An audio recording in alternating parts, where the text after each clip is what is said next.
حضرت ابو ذر غفاری رضی اللہ عنہ سے روایت ہے، رسول اللہ صلی اللہ علیہ وآلہ وسلم نے فرمایا، دنیا سے بے رغبتی حلال کو حرام کرنے یا مال ضائع کرنے سے نہیں ہوتی۔ دنیا سے بے رغبتی کا مطلب یہ ہے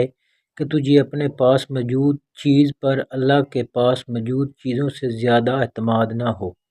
اور تجھ پر جو مصیبت آئے تو اس کے ثواب سے زیادہ رغبت رکھتا ہو کہ وہ اس دنیا میں آنے کے بجائے آخرت میں پیش آنے کے لیے تیرے لیے باقی رہے۔ ابو ادریس خولانی رحمۃ اللہ علیہ نے فرمایا، یہ حدیث دوسری حدیث کے مقابلے میں ایسی ہے جیسے عام سونے کے مقابلے میں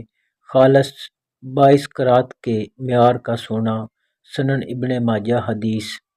حضرت عبداللہ بن مسعود رضی اللہ عنہ سے روایت ہے، انہوں نے فرمایا، میں نے تمہارے نبی صلی اللہ علیہ وآلہ وسلم سے سنا،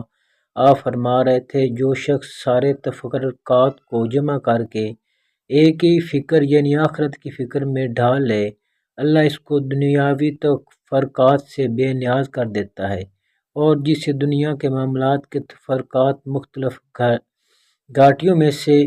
لیے بھرے، اللہ اس کو پرواہ نہیں ہوتی کہ وہ ان تفرقات کو کون سی وادی میں ہلاک ہوتا ہے۔